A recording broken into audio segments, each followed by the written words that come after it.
오늘 성경 본문은 사무엘상 16장 13절부터 14절까지입니다.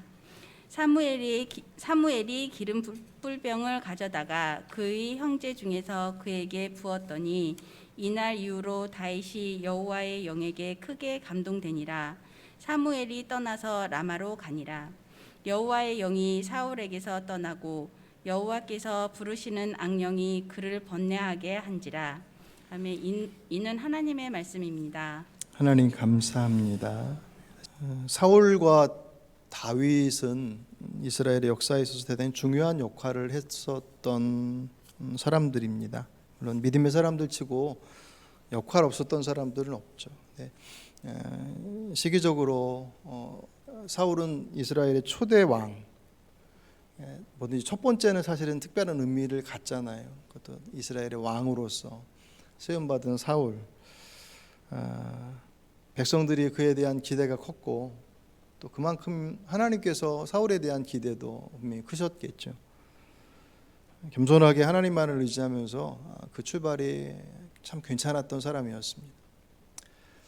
다윗은 얘기를 덧붙일 것도 없을 만큼 사울의 뒤를 이어서 어린 나이에 택함을 받고 그도 참 우여곡절이 참 많았던 인생이었어요. 그럼에도 불구하고 그 여정들을 잘 이겨나가고 지금에 있어서는 이스라엘의 역사 가운데 가장 인정받는, 사람에게도 또 하나님께도 인정받는 그런 귀한 인물입니다. 근데 이 두 사람의 인생이 이렇게 연결되어져 있는데 시간이 가면 갈수록 이스라엘 왕이었다라고 하는 그 공통점, 그리고 하나님의 부름으로 어려운 때에 그 위치를 그 사명을 감당했다라고 하는 그 중요한 출발점 선들은 비슷했는데 시간이 가면서 그들의 삶이 갈라져요. 정반대로 다른 방향들을 선택해 갑니다. 그래서 이 두 사람은 항상 비교의 대상이 되었습니다. 그리고 그 갈림길에 있어서의 가장 결정적인 원인이 바로 오늘 읽은 본문 사무엘상 16장 13절 14절. 사울에게서 하나님의 영, 여호와의 영이 떠나시니라. 다윗에게 여호와의 영이 함께 하셨다. 이때로부터 이들의 삶은 극명하게 나누어집니다. 여호와의 영이 떠난 사울의 인생, 하나님의 영이 떠난 사울의 인생과 하나님의 영이 동행하는 다윗의 인생이 얼마나 다른 삶인지 오늘 이제 그것을 보려고 해요. 마침 다윗과 골리앗의 전투, 성경에서 가장 유명한 사건 중에 하나잖아요. 그 현장에 이 둘이 함께 등장을 합니다. 그곳에서 하나님의 영이 함께하는 사람의 선택이 어떠한지, 하나님의 영이 함께하지 않는 이의 선택이 어떠한지가 선명하게 드러나는 오늘 말씀을 보면서 오늘 말씀의 제목을 성령과 함께하는 믿음이라고 그랬습니다. 오늘 저와 여러분의 믿음이 다 아시는 것처럼 다윗과 같이 그분과 함께하는, 그리고 그 함께함으로써 하나님께서 우리에게 기대하시고 예비하시는 그런 모습들을 말씀을 통해 확인하고 정말 그런 삶을 살아가는 저 여러분의 삶이 되시길 주의 이름으로 축복합니다. 사울이 이스라엘의 초대 왕이 되었을 때, 그 처음에 부름받을 때 사람들은 그의 출중한 외모에 반했다고 하면 그렇지만 사람들이 그것에 꽤 주목했습니다. 다른 사람보다 머리가 하나 더 클 정도로 아주 건장한 체격을 가지고 있었던, 하지만 그것은 단지 그냥 체격이 좋다, 잘생겼다라고 하는 그냥 겉으로 보여지는 체력과 외모에 대한 문제만이 아니라 그가 가지고 있는 기질이나 어떤 그가 가지고 있는 재능에 대한 부분들, 그가 타고난 재능들이 분명히 있잖아요. 이제 그런 부분들도 같이 포함되어져 있는, 그래서 꽤 괜찮은 그런 사람이었습니다. 근데 하나님께서 이 사울을 주목하시는 부분은 좀 달랐어요. 물론 그것도 보셨겠죠. 그를 선택하신, 그보다 더 잘 아시는 분이니까. 마침 그때 그를 선택하심은 그곳에 가장 필요한 사람이었기 때문에, 그의 모든 것이다. 그런데 성경은 그의 모든 것이 필요했지만 하나님의 관점은, 하나님의 관심은 그의 겸손함에 있었어요. 주중에도 이 말씀 본문 우리가 지금 사무엘상을 쭉 보고 있어요. 사울이 처음 하나님께 부름받을 때의 장면을 보면 그가 겸손함의 모습이 그렇게 어떤 수준 높은 겸손함은 아닌 것은 우리가 볼 수 있거든요. 그러니까 정말 실력가인데 자신의 모습을 낮추고 그래서 아무것도 아닙니다. 그런 정말 그런 어떤 그런 의미 속에서의 겸손보다는 진짜 두려운 거예요. 정말 할 수 있을까? 이스라엘의 첫 번째 왕인데 정말 그 두려움들. 근데 그 두려움이 그냥 그 두려움만 가지고 있으면 자칫 잘못하면 그 두려움은 열등감으로 떨어지거든요. 집안도 별 볼 일 없고, 그러니까 외적인 모습은 꽤 괜찮게 가지고 있는데 집안이나 여러 가지 면에서 다른 지파에 비해서는 열등한 모습을 가지고 있으니까 사실 그런 상황 속에서 두려움에 자꾸 휘둘리게 되어지면 열등감으로 떨어지거든요. 근데 사울은 열등감에 빠지지 않아요. 왜냐하면 그와 하나님의 영이 그와 함께 하심으로 그의 연약하고 부족한 부분들이 드러날 때마다 하나님을 붙잡게 되는 거예요. 그러니까 하나님이 없을 때는 그 연약함이 망하는 이유가 된다고 생각해서 포기해버리거나 막 다른 데로 찾아가기 급급한데, 그분이 함께 하심에 대한 것을 알고 있을 때는 자기가 연약하면 연약할수록 왜 이렇습니까? 라고 하는 것에 한탄이 아니라 살 길을 찾아서 그분을 붙잡더라는 거예요. 사무엘상 15장 17절에 보시면 사무엘이 이르되 왕이 스스로 작게 여길 그때에 이스라엘 지파의 머리가 되지 아니하셨나이까. 여호와께서 왕에게 기름을 부어 이스라엘 왕을 삼으시고. 아멘. 그러니까 사무엘이 사울에 대해서 방금 읽어드린 이 사무엘상 15장은 하나님께로 버림받는 장면들 속에서 나눴던 대화예요. 근데 거기서 다시금 회상시켜 주는 거예요. 하나님께서 당신을 왕으로 세우실 때 당신 스스로가 가장 낮은 자라고 생각했을 바로 그때이지 않습니까? 그런 마음으로 하나님을 찾고 구할 때 그에게 하나님의 영이 임했거든요. 그리고 나서 사울의 인생은 꽤 괜찮았습니다. 여러 가지 전쟁을 치러내면서도 정말 주님의 도우심 가운데 잘 극복해 나갔고 왕권의 모습을 견고해 나가기 시작했는데, 문제는 그게 바뀌어지는, 변하기 시작했습니다. 사울의 눈에 사람들이 들어오기 시작했어요. 이 사람의 눈이 왕인데 백성들이 눈에 들어왔다는 게 좋은 의미에서 백성들이 어떻게 잘 사나, 그들을 위해서 어떻게 해야 되나, 그런 의미 속에서의 백성들의 시선과 그들의 말이 귀에 들어오는 게 아니라 사울 자신의 입장에서 무엇 때문에? 자신의 왕권을 지키기 위해서 백성들의 반응을 대단히 중요하게 봤습니다. 이게 참 아이러니한 거예요. 그가 왕으로 세우신 게 백성들이 요구하긴 했지만 사울을 세워달라고 한 게 아니었거든요. 왕이 사울이 쓸 수 있었던 것은 하나님께서 지목해서 세우셨어요. 그러니까는 자신을 왕으로 세운 게 하나님인 것을 뻔히 아는데도 불구하고 그 왕권을 유지하는데 하나님이 아닌 사람들의 눈치를 보기 시작합니다. 하나님께서 경고하시는데도 불구하고 그들은 하나님의 말씀보다, 사울은 하나님의 말씀보다 사람의 말에 더 귀를 기울여. 그래서 결국 그를 버리시죠. 그때 사무엘상 15장 23절에 이렇게 얘기해요. 왕이 주님의 말씀을 버렸기 때문에, 왕이 주의 말씀을 버렸기 때문에, 주님 말씀을 전혀 듣지 않으니 주님께서도 왕을 버려서 왕이 되지 못하게 하셨습니다.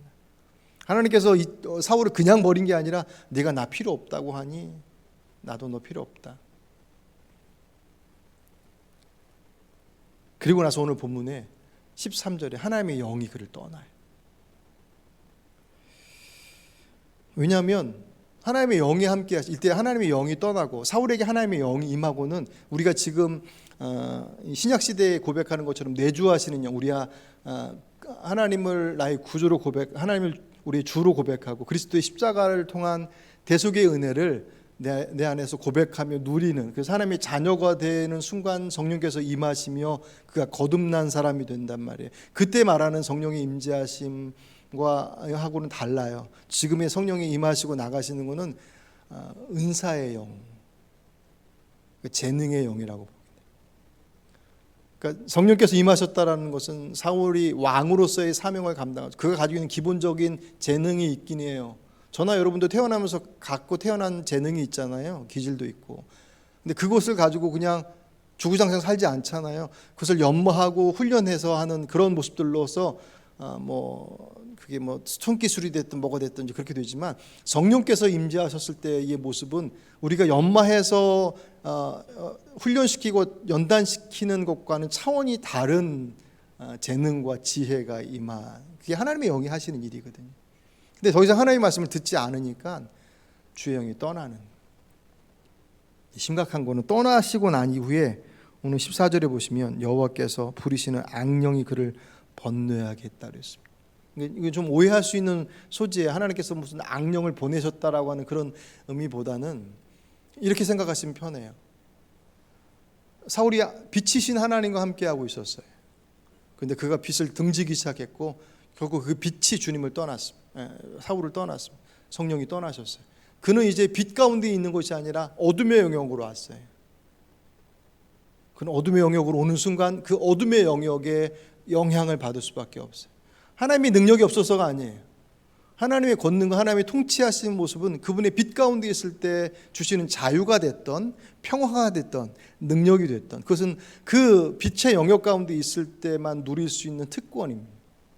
기도할 때 응답이 되는 것이 됐던, 전혀 생각하지 못했던 길을 열어주시는 것이 됐던, 그것은 하나님의 빛의 영역 가운데 있을 때, 그분이 내 삶의 주가 되심을 고백하는 그 믿음의 영역에 있을 때 그 특권들이 우리에게 누려지는데, 사울은 그 특권의 영역을 벗어났어요. 그 스스로가. 그러니 주님께서 굳이 그를 징계하시고 그를 심판하셔서 누구를 보내고 그래서 망하게 그렇게 하실 것도 없어요. 그냥 어둠의 자리로 가, 그 어둠의 영역들 속에서의 영향을 그대로 받는 거예요. 그 어둠의 영역 안에서 그를 괴롭혔던 가장 큰 것이 두려움이에요. 아까 서두에도 우리 찬양하면서 말씀드렸지만, 하나님께서 우리와 함께 하심에 대한 것들이 선명하면 선명할수록 갖고 있는 것도 없는데 되게 당당해요. 사람들이 이상하게 뭘 믿고 그러냐고 얘기하죠. 무슨 감춰둔 통장이 있든가 무슨 땅이 있든가 뭐가 있어서 그래 안 되면 이렇게 하면 되지, 그런 의미 속에서의 세상에서의 든든함들이 아닌, 하나님께서 나와 함께 하신다라고 하는 것이 선명하면 선명할수록 내 눈에 보여지는 현상들과 상황들 속에서 휘둘리지 않더라는 거예요. 그보다 더 크신 하나님께서 계시니까. 그로부터 떠나니까 자연스럽게 두려움이 다가오는 거죠. 이거는 문제의 크고 작음의 문제가 아니에요. 빛에서 떠나면 두려움이 우리를 장악해 가기 시작합니다. 사울이 바로 그 두려움에, 왜냐하면 그가 가지고 있는 힘은 한계가 있습니다. 그리고 그 실체가 드러나는 현장이 오늘 본문의 골리앗 앞에서 그대로 그 실체가 드러나죠. 사울에게는 골리앗을 넘어설 수 있는 힘이 없습니다. 3m가 넘는 거인이 완전 무장을 한 상태에서 블레셋 군과 이스라엘 군이 대치하고 있어요. 아침 저녁으로 블레셋의 장수인 골리앗이 정말 산처럼 컸겠죠. 그렇게 나와서 온갖 조롱의 말을 합니다.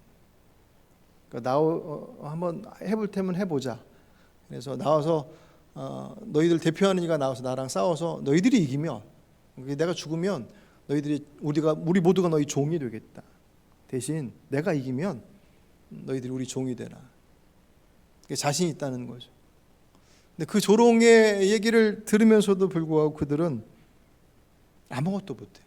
사무엘상 17장 11절, 사울과 온 이스라엘이 블레셋 사람의 이 말을 듣고 놀라 크게 두려워하니라. 그 얘기 듣고 두려움 속에서, 왜냐하면 골리앗을 이길 힘이 없거든요. 골리앗을 이길 만한 장수가 이스라엘의 진영에는 없어요. 사울도 뛰어났고 다윗의 큰형이었던 엘리압도 꽤 괜찮은 장수 중에 하나라고 얘기했지만, 골리앗 앞에 서면 그냥 어린애와 불과한, 그러니까 아무도 그 앞에 설 수 있는 사람이 없으니까 두려운 거죠. 힘이 있어야 이기는데. 그 일을 40일 동안 아침 저녁으로 왔다 갔다, 금요일에도 봤지만 골리앗이 그렇게 그런 권세를 가지고 그런 위용을 가지고 그냥 밀고 들어가 버리면 끝날 것 같은데 그렇게 하지 않고 40일 동안 시간을 질질 끈 것은 지형적인 요인도 있어요. 골짜기를 사이에 두고 지금 언덕 위에 있기 때문에 공격하려고 들어가면 평지에서 전쟁하는 것하고는 전혀 다른 거예요. 그러니까 블레셋도 섣불리 들어갈 수 없는데 이 골리앗이 지혜로운 장수라는 게 싸우지 않고 이기는 게 제일 잘하는 거잖아요. 42일 아침 저녁으로 골리앗의 그 윽박지름이 이스라엘의 군사들의 마음을 조금씩 이렇게 쪼그라들게 만들어요.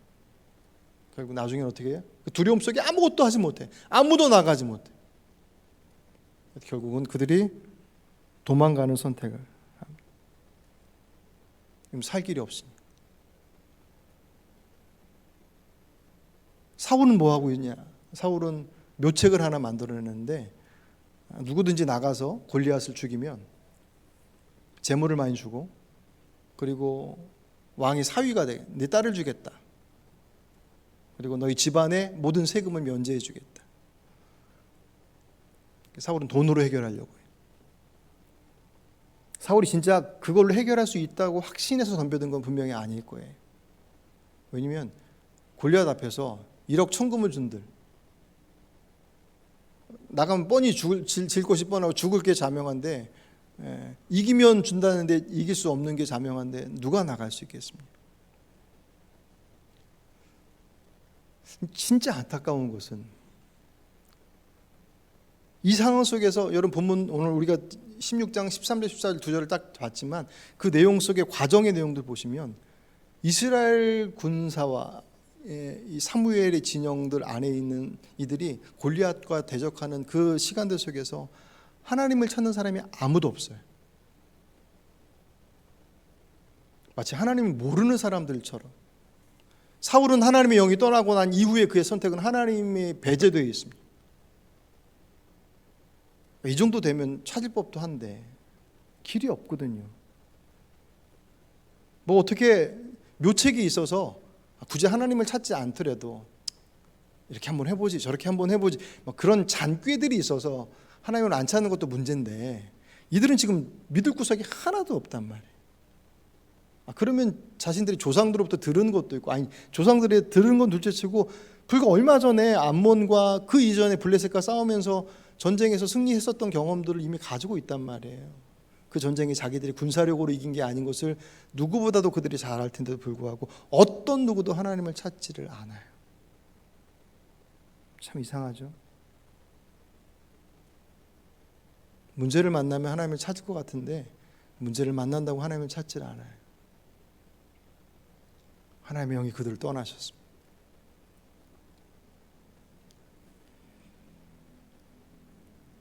두려워 떨기는 하고 그 덤 속에서 그들이 40일 동안 뭐 했을까요? 저는 그게 궁금하더라고요. 아침 저녁으로 골리앗이 나와서 그렇게 막 조롱하고 모욕 주고 윽박지르는데 아무도 그 앞에 나가지 않아요. 두려움 떨고 있어. 그들은 그 안에서 무슨 생각을 빨리 일찍 도망가든가 도망가지도 않고 계속 질척질척 있다가 나중에 됐으니 도저히 안 되나 보다. 뭐 그럴 수도 있었을 거예요. 누군가 나가겠지. 누구든지 나가겠지. 시간이 지나도 아무도 나가지 않아요. 왕도 안 나가고 누구도 안 나가고 나갈 법한 사람이 안 나가요. 보니 자기들에게는 없는 게 너무 많아요. 골리앗 같은 그만한 기골이 장대한 그런 장수도 없어. 그렇다고 해서 그들이 뭐 무기가 뭐 뛰어난 것도 아니에요. 훈련을 잘 받은 군인이 많긴 해요. 그들에게는 없는 게 너무 많아요.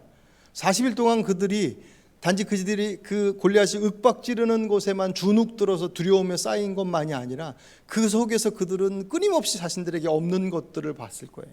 왜 하나님께서는 이것도 안 주시고 저것도 안 주시고 이것마저 안 주셨을까? 그 속에서 보이는 것들은 안 되는 것만 보이는 거예요. 이렇게 해도 안 될 것 같고 저렇게 해도 안 될 것 같고 이래 죽고 저래 죽고 그럼에도 불구하고 그들의 입술 속에서 하나님을 찾지를 않아요. 이상하죠.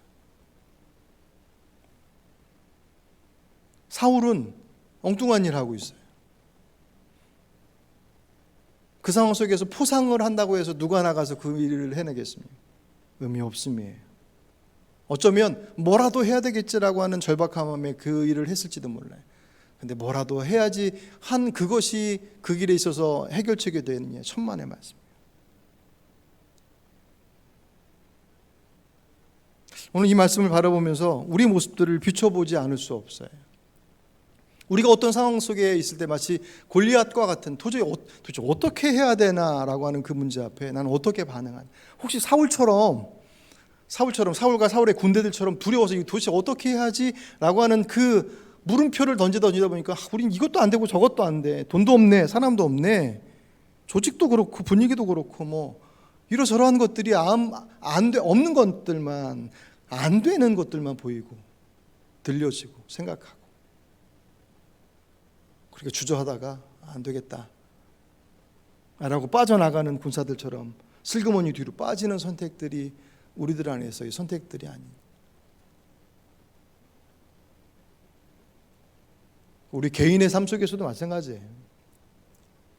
우리 교회적 상황들을 놓고 본다고 한다면 더할 나위 없이 명확한 뭐라 그럴까요? 그냥 딱 그대로 그냥 적용하면 그대로 적용이 돼. 웬만하면 하나님을 찾을 법한데 찾지 않아요. 무엇 때문에? 그 길이 생명의 길이고 살 길인데 그 길이 아닌 다른 길을 사울처럼 계속 찾아다 헤매고 다녀요. 그분 앞에서 풀어줘야 될 시작점들이 그분이 빠지고 나니 온갖 방법들이 동원되지만 무의미해요. 우리가 그런 선택을 하지는 말아야 되지 않겠습니까? 오늘 여러분들 개인의 가정의 삶 속에서 어떤 그런 문제들 앞에 있다면 혹 사울과 그들처럼 행동하고 있지 않은지 그 말씀 앞에 비춰보시기를 바랍니다. 그 똑같은 상황 속에 누가 등장해요? 다윗이 등장합니다. 앞에 서두에 설명드렸던 위대한 왕 다윗이 아니라 이제 갓 청년이, 이 소년 티 이제 막 벗은, 성경 보시면 소년을 아주 예쁘장한 미소년으로 묘사를 하고 있습니다. 그건 무슨 얘기냐면 그 잘생겼다라고 하는 게 아니라 그는 전쟁하고는 젬병이야. 전혀 맞지 않는 사람. 하나님께 기름 부음을 받아서 왕 될 거야라고 하는 그런 고지를 받았지만 여전히 그는 나이 어린 청년에 불과해. 그런데 그가 그곳에 등장하자마자 전혀 다른 반응을. 40일 동안 그 많은 사람들이 골리앗 하나를 어찌하지 못해서 두려움 속에 있다가 결국은 뒤로 막 삐집삐집 막 도망가는 사람들이 보이는 그 상황 속에 다윗은 전쟁하러 온 것도 아니고 아버지 심부름 따라서 형들 잘 있나 보러 왔다가 골리앗이 그렇게 막 되도 않는 소리를 하는 걸 딱 보자마자 다윗이 보낸 첫 번째 반응이 뭐냐면 분노예요. 어쩌면 그럴 수 있냐라는. 아니 3m가 아니라 30m가 되는 거인이 있다 할지라도 만군의 여호와 하나님께 저 할례받지 못한 저 이방인 저 사람 주제에 어떻게 살아계신 하나님을 조롱할 수 있느냐라고 하는 것 플러스 그 조롱을 몸으로 받고 있는 이스라엘의 군사들이 아무것도 하지 못하고 있는 그 상황과 현실에 분노해요. 이 분노는 다윗 개인의 분노이기도 하겠지만 그건 하나님의 분노예요.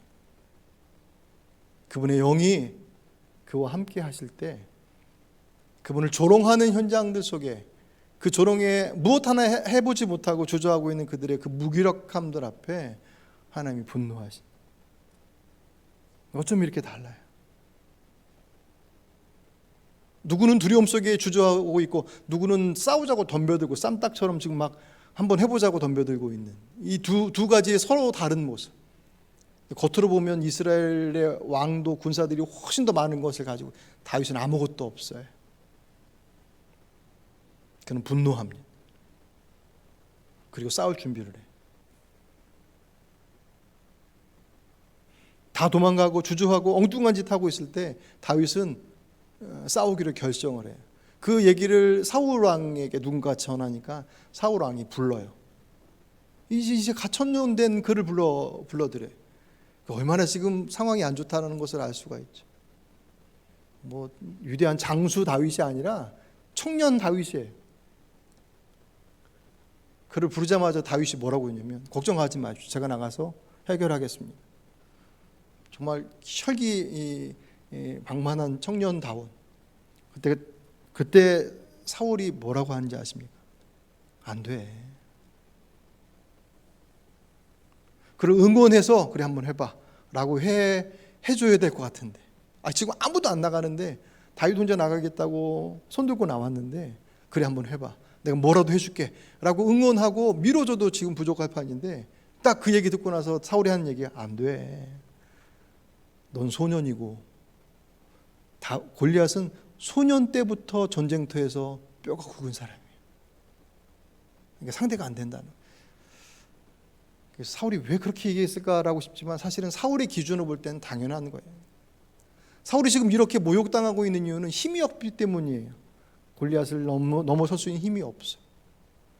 그 전에 그에게 힘이 되었던 하나님은 잊혀져 버렸고 남겨져 있는 것은 자신의 군사들밖에 없는데 그 군사들은 때로 덤벼들어도 이길 수 없을 것 같아요. 그 기준으로 보니까는 다윗은 그냥 혈기방만한 아무것도 모르는 그냥 혈기에 미쳐 뛰는 그런 애송이처럼 보이는 거죠. 안 돼 라고 얘기하는. 그때 다윗이 사울을 설득합니다. 뭐라고 설득해요? 세 가지예요. 이래봬도 제가 능력이 있습니다. 그러면서 얘기하는 것이 예전에 양칠 때 사자와 곰이 양을 빼앗으려 할 때 제가 거기로부터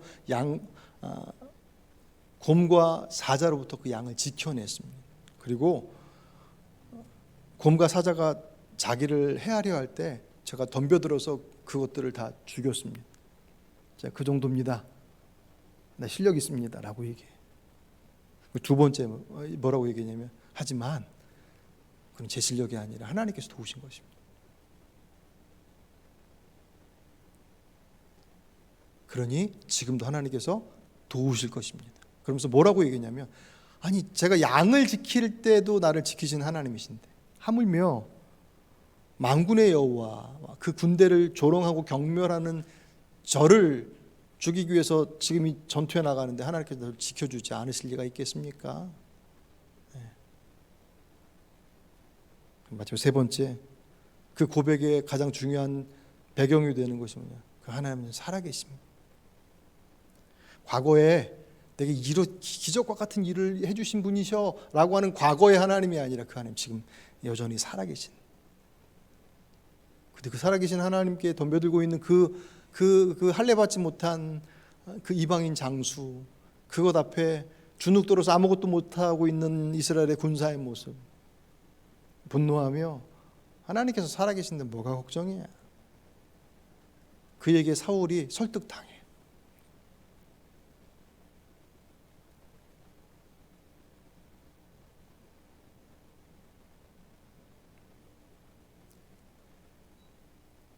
다윗이 그 전쟁에 준비를 해나가는 과정도 우리가 주목해 보게 되죠.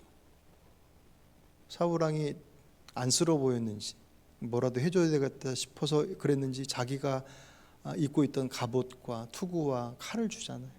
근데 여러분 앞에서 얘기했던 것처럼 다윗은 다른 사람보다 머리 하나가 더 큰 사람인데 다윗이 입어보고 나서 안 맞아요. 그리고 벗어나요. 익숙하지 않다라고 표현합니다. 자신에게 익숙한 것을 들고 나갔는데 뭐 들고 나갔습니까? 막대기 그리고 물매 그리고 매끈한 돌 5개. 그래서 그는 익숙한 것을 들고 골리앗 앞에 나가요. 근데 이 장면이 참 인상 깊어요. 우리가 다 알고 있지만 익숙한 것. 우리에게서 이 말씀을 적용한다면 우리가 익숙하지 않은 것으로 그러니까 사울 왕이 준 것은 아무리 좋아도 사람들이 평상시에는 왕이 하사하는 왕의 갑옷, 왕의 투구, 왕의 칼이라고 하면 얼마나 좋아하겠습니까? 근데 아무리 좋아도 전쟁터에 아무 소용이 없어요. 그것으로 골리앗을 이길 수 있는 능력이 있는 것이 아니니까. 다윗이 자신에게 익숙한 물매를 들고 막대기를 들고 나갈 수 있었던 것은 그 가장 기본적인 바탕은 자기가 그 물매를 던지는 능력이 대단히 탁월하기 때문이 절대로 아니에요. 그는 그냥 그 일상 속에서 익숙해져 있는 그냥 늘 해오던 것들이. 근데 그것이 힘을 갖게 되는 것은 그 바탕 위에 아까 앞에서 고백했던 것처럼 하나님께서 지켜주실 거예요. 그러니 아무것도 안 한다? 아니요. 내게 주어진 익숙함, 내게 주어진 일상에 최선을 다해 살아갔던 삶의 모습들이 그 안에 고스란히 들어가는. 그래서 여기서 익숙함이라는 것은 내게 있어서 내게 아주 내 삶의 환경을 넘어서는 전혀 생뚱맞지 않은 그런 무슨 사울의 갑옷과 같은 그런 나하고 상관없는 그런 것들이 아니라 나와 아주 밀접하게 연관되어져 있는, 그게 사람이 됐던 내 생활의 패턴이 되었다. 여기에 하나 더 중요한 것이 그 익숙함 안에는 신앙적 기준이 반드시 들어가야 돼. 왜냐하면 나는 익숙한데 이게 불법이에요. 어둠의 영역 속에서 하나님께서 일하지 않으셔요. 그 나의 익숙함이라고 하는 것이 내가 가지고 있는 나의 지금의 환경. 이스라엘 백성들은 아까 얘기했던 것처럼 없는 것만 찾았잖아요. 자기에게는 없는 걸 자꾸 찾아요. 사람도 없어, 무기도 없어, 뭣도 없어. 그들에게 있는 게 있어요. 왜? 그러니까 그 자리에 보내셨는데 그 있는 걸 보지 않아요. 그들에게 너무 익숙한 것, 너무 평범한 것처럼 보여지는 그것이 힘을 발휘하는 것은 하나님의 도우심이, 그분의 동행하심이, 그분의 책임져 주심이라고 하는 그의 믿음이 동반될 때 그 익숙함은 그 어떤 무기와도 비교할 수 없는 가장 강력한 무기가 되죠. 반대로 그것을 포기할 때는 하나님보다 우선이 될 수 있습니다. 나보다 과한 무언가를 찾는다는 것은 결국은 하나님을 향한 열심을 넘어서는, 하나님의 영역을 넘어서는 마치 그것으로 이룰 수 있는 것처럼, 그게 아니라 내게 주어져 있는 그것으로, 내 성품으로, 내 실력으로, 내 주어진 나의 재능들을 가지고. 하지만 그냥 들고 털레털레 나간다? 아니요. 목숨 걸고 나가서 그 안에 최선이라고 하는 그의 몫이 그 안에 자리 잡았어요. 오늘 우리가 우리들의 삶의 문제들 앞에 그것을 풀어나가려고 할 때 빠지지 말아야 될 것이 아까 말씀드렸던 것처럼 자꾸 없는 것만을 찾고 있는 그들의 모습, 엉뚱한 것들 속에서 해결하려고 하는 그들의 헛손질의 모습들, 그것이 우리들의 배제해야 될 모습이라고 한다면 오늘 다윗이 자신의 주어진 익숙함의 모습들을 활용했다라고 하는 것. 오늘 내게 주신 사람들, 오늘 내가 가지고 있는 나의 이 모습이요, 그 모습이 하나님의 동행하심이 더해질 때 상상도 할 수 없는 일들이 다윗을 통해서 이루어졌던 것처럼 이루어지더란 말이에요. 그걸 보지 못하면 끊임없이 이스라엘 백성들이 그랬던 것처럼 없는 것만 찾아요. 안 될 이유만 보여요. 여러분, 다윗이 만약에 안 될 이유를 찾았다면 더 많죠. 골리앗 앞에 딱 나갔을 때 골리앗이 뭐라고 반응합니까? 골리앗이 막 화를 내요. 야, 네가 개 잡으러 왔냐? 그냥 막대기 들고 나왔어요. 자기하고 싸우겠다고, 나랑 싸울 사람 좀 나와라라고 해서 40일 동안 아침 저녁으로 했는데 아무도 안 나오더니 뭐 하나가 달랑 나와서 가서 봤더니 조그만 놈 하나가 무장도 하지 않은 채 막대기 하나 달랑 들고 나와 있는 모습을 보고 나서 어이없는 수준을 넘어서서 화가 나는 거예요. 도대체 나를 뭘로 본 거냐? 그대로 그냥 나를 개로 본 거냐라고 표현해요. 그리고 나서 막 저주를 퍼붓죠. 그러니까 골리앗은 기골이 장대한데 뭐 무기에 완전 무장한 상태에서 딱 나갔고, 다윗은 비무장이에요. 갑옷도 안 입었어요. 들고 난 거 막대기에 물맷돌 5개, 돌 5개 이제 들어 있고 물매 잡아 돌릴 거 하나 붙잡고 나가 있는 그의 모습. 잘 아시는 것처럼 전쟁의 결과는, 그 싸움의 승패는 다윗으로 기울어져. 그것은 골리앗을 잡는 것으로 끝나지 않고 블레셋과의 전쟁 자체를 승리로 이끄는 것으로 마무리가 되었습니다. 이때 다윗이 아주 중요한 고백을 해요. 오늘 본문의 46절. 여러분들 성경 17장 46절 잠깐 보실까요? 구약성경 437페이지 부분에 있습니다. 사무엘상 17장 46절. 오늘 여호와께서 너를 내 손에 넘기시리니 내가 너를 쳐서 내 목을 베고 블레셋 군대의 시체를 오늘 공중의 새와 땅의 들짐승에게 주어 온 땅으로 이스라엘에 하나님이 계신 줄 알게 하겠고. 아멘. 하나님께서 너를 내 손에 넘기실 것이다. 왜냐하면 이 전쟁에서 내가 승리함으로 네가 나를, 내 시체를 찢어서 들판에 뿌리겠다고 얘기했지만 그 주인공은 내가 아니라 네가 될 것이다. 그것을 통해서 누가 보더라도 이 전쟁은 골리앗이 이길 거야 라고 생각하는 그 상황들이 역전됨으로 인해서 하나님이 계심을 보일 거다. 이 전쟁의 목적이에요. 이 전쟁이 이길 수밖에 없는 이유이기도 해요. 다윗이 자신의 왕권을 위해서, 차기 왕이 되기 위해서 무슨 뭘 계획하고, 아니 사울이 얘기했던 포상이 그 안에서 목적이어서 아니요. 이 전쟁은 하나님의 이름이 높여지는 전쟁이에요. 내가 죽으면 하나님께서 손해 보시는 거야. 그렇게 표현하진 않았지만. 또 하나의 이유 47절, 또 여호와의 구원하심이 칼과 창에 있지 아니함을 아무리 이 무리에게 알게 하리라. 전쟁은 여호와께 속하는 것인지 그가 너희를 우리 손에 넘기시리라. 아멘. 이 여호와의 구원은 너희들이 가지고 있는 무기에 있는 게 아니야. 나는 무기가 하나도 없고 너는 완전 무장으로 해서 싸우지만 이 전쟁은 내가 이길 수밖에 없어. 왜냐하면 전쟁의 승패는 무기에 있지 않고 하나님께 있으니까. 그러니 이 전쟁은 반드시 이길 거예요. 그리고 이 전쟁을 하는 목적이 바로 거기에 있습니다. 청년 다윗의 모습 참 매력적이지 않습니까? 이 두 사람의 극명한 대조는 어디로부터 출발하냐면 하나님의 영이 함께하냐, 하나님의 영이 함께하지 않느냐로부터 출발돼요. 이것은 어떤 면에서 대단히 논리적이에요. 그분이 없으니 이 땅의 주인 되신, 이 땅의 통치자이신 전능하신 분이 함께하지 않은 그곳에서는 그들이 실력으로 할 수밖에 없습니다.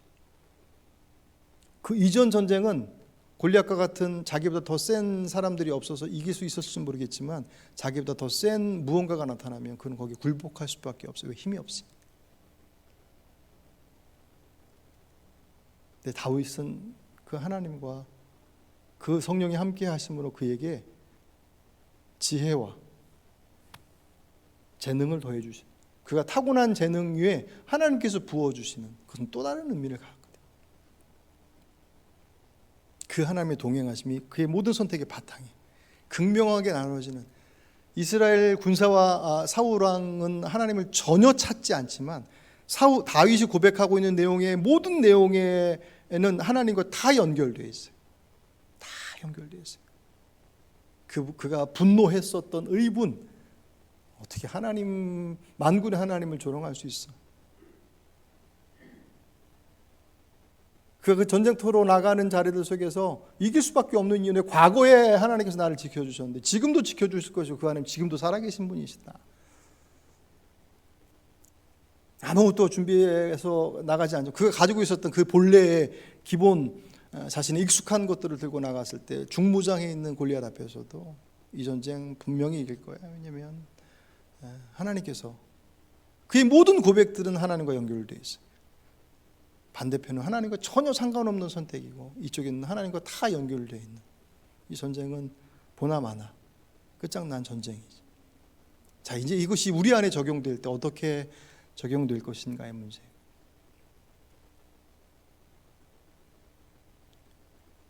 교회 문제를 앞에 두고 서 있을 때 이건 우리에게 쓴 대단히 중요한, 어떤 의미 속에서는 교육의 자리이기도 하고 훈련의 자리이기도 하고 기회이기도 하고 여러 가지 모습들로 정말 하나님과 동행하는 법이 무엇인지를 배워가야 하는, 어떻게 보면 특훈의 자리이기도 할 것입니다. 왜냐하면 모든 교회가 그런 문제를 가지고 고민하지 않거든요. 여기서 하나님을 의지하는 법을 배워가셔야만 합니다.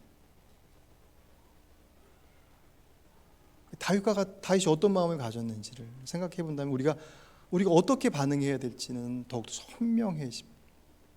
적어도 사울과 같은 모습을 우리 안에서는 분명히 제거해내야. 왜 우린 이것이 저것이 왜 없어라고 하는 것, 그것으로 우리들의 문제를 해결해낼 수 없죠. 그렇죠? 그게 해결책이 아닌데 그분을 뺀 다른 수많은 수단과 방법들을 아무리 동원한들 그게 해결책이 되겠습니까?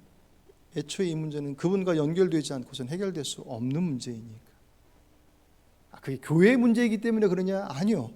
그건 여러분들 가정 안에 여러분들 자녀의 문제가 됐든 여러분들 가정이 안고 있는 문제가 됐든 아니면 여러분의 직장과 삶의 터전들 속에서 안고 있는 문제의 모든 내용들이 동일하게 적용되었습니다.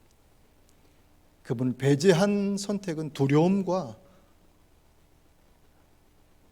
다른 선택들 속에서의 에너지를 쏟아버리고 결국은 포기하고 도망가거나 외면하는 것들을 선택하는 것은 시간 문제예요. 적어도 우리의 선택이 그런 선택이 되지 않기를 눈 크게 뜨고 봐야 돼요. 웬만하면 하나님을 찾아야지라고 생각했던 그 마음처럼 우리들의 삶의 자락 속에서 그 모든 문제의 시작점들은 그분과 함께라고 하는 것이 제일 중요한 첫 출발점이고 확인해야 될 가장 마지막 지점이기도 합니다.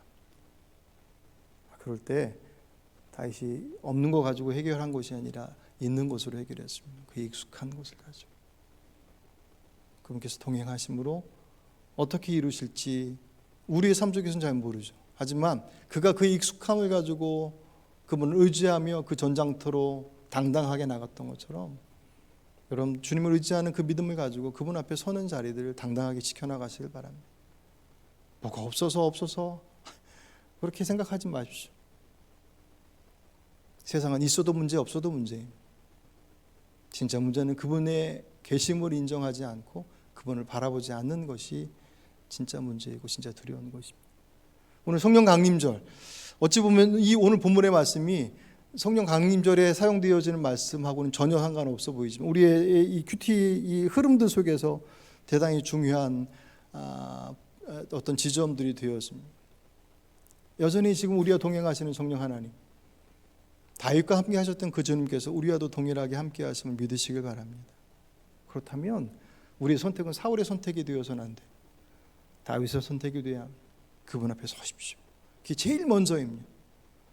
그분과 관계되지 않는 선택들은 우리를 무너뜨릴 뿐이지 우리를 세울 수 없습니다. 그렇다고 한다면 걱정하지 마십시오. 우리에게 없는 것들을 끄집어내라 하지 않으시고 우리에게 익숙한 것들을 가지고 일하게 하십니다. 교회를 위해서? 아니요. 그 자리는 내가 이 땅에서 하나님의 사람으로 살아가는 그 법이 얼마나 귀한지를 가르쳐 주시는 복된 자리가 되었음을 잊지 마시고 하늘빛 교회에 속해 있는 모든 가정들이 함께 기도하며 주어진 우리들의 어떤 풀어가야 될 삶의 자락들을 잘 풀어가는 복된 믿음의 가정들이 되시길 주의 이름으로 축복합니다.